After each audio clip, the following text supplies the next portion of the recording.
TecnoAssist Braille, curso de Braille para professores numa abordagem prática com tecnologia. Vamos falar um pouquinho sobre o Brasil.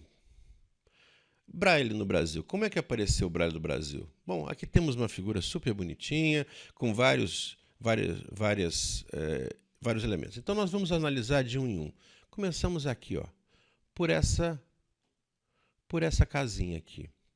Essa casinha aqui é uma representação da escola em que Luiz Braille estudava, tá? Que fica, obviamente, nesse país, França.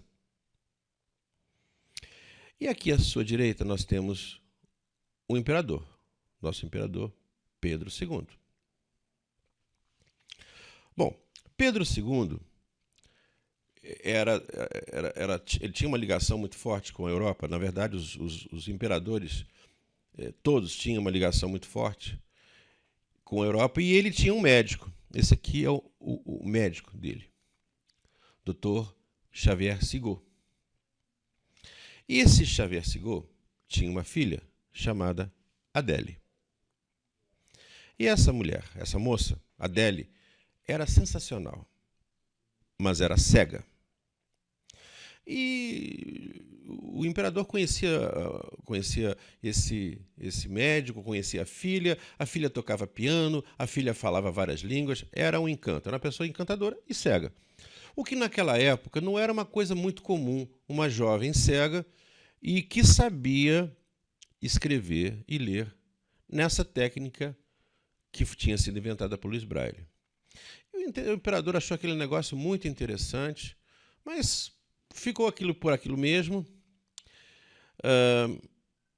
Como é que a filha de Xavier Sigaud aprendeu Braille?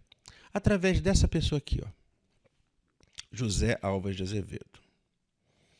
José Álvares de Azevedo era uma pessoa, filho de um comerciante aqui no Rio de Janeiro. Não tem nada a ver com o poeta Álvares de Azevedo, é um outro Álvares de Azevedo.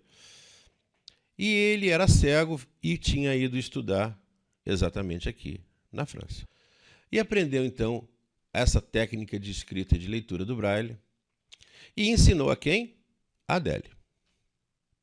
E a Adele aprendeu aquilo e fazia maior sucesso. Bom, o imperador vendo tudo isso, e uma vez o Xavier Sigaud resolve levar o Álvares de Azevedo para um sarau no palácio. E aí o imperador recebeu o Álvares de Azevedo e o Álvares de Azevedo levou aqueles livros em braille com poesias e começou a declamar poesias em francês e começou a se expressar de uma maneira muito educada. E o pessoal da corte ficou enlouquecido. Deus do céu, como é que esse homem consegue ter essa postura? E aí então, esse Álvares de Azevedo falou assim: senhor imperador, nós temos que criar no Brasil uma estrutura semelhante à do Instituto Jovem Cego de Paris. Nós temos condição de fazer aqui no nosso país uma escola para que os cegos daqui possam aprender. Então o rei ficou super encantado com aquela situação desse cego lendo e recitando em francês. E realmente ele falou assim: nossa, a gente pode fazer alguma coisa para as pessoas cegas. Então ele deu ordem para que aquele assunto de cegos fosse estudado ao nível de legislação, para saber se poderia ser feito, né?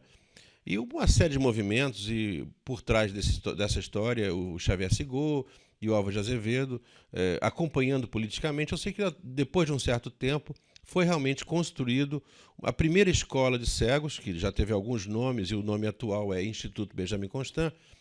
E essa escola, então, pôde atender a uma grande quantidade de pessoas com deficiência. Desse instituto, uma pessoa importante realmente foi Benjamin Constant, que tinha um parentesco com o Xavier Sigaud, e Benjamin Constant foi um dos maiores dirigentes dessa instituição e deu um enorme progresso. Ele acreditava realmente no que estava sendo colocado e dirigia esse instituto com mão de ferro.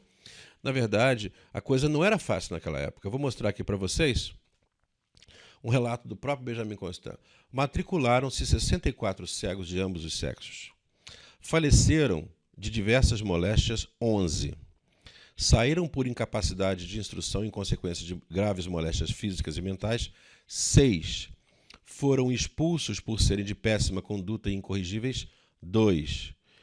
Deixaram a condição de alunos por terem sido concluídos, etc. Bom, dos 16 cegos que deixaram o instituto por terem concluído seus estudos, 13 viveram e 10 ainda vivem sobre si com recursos tirados da instrução teórica e prática recebida, exercendo profissões úteis. Quer dizer, entraram na instituição 64 cegos.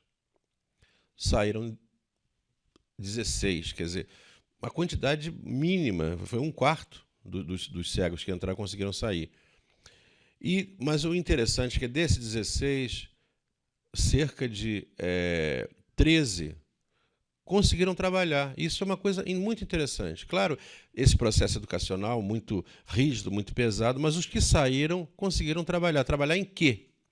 Bom, nas profissões que naquela época eram possíveis de serem exercidas por cegos. Aqui temos alguns exemplos. Empalhador, porque essa escola sempre dava ênfase às atividades manuais. As pessoas aprendiam nessa escola as atividades de vassoureiro também, afinador de pianos. Até pouco tempo atrás havia vários afinadores de pianos cegos aqui no Rio de Janeiro, e professor.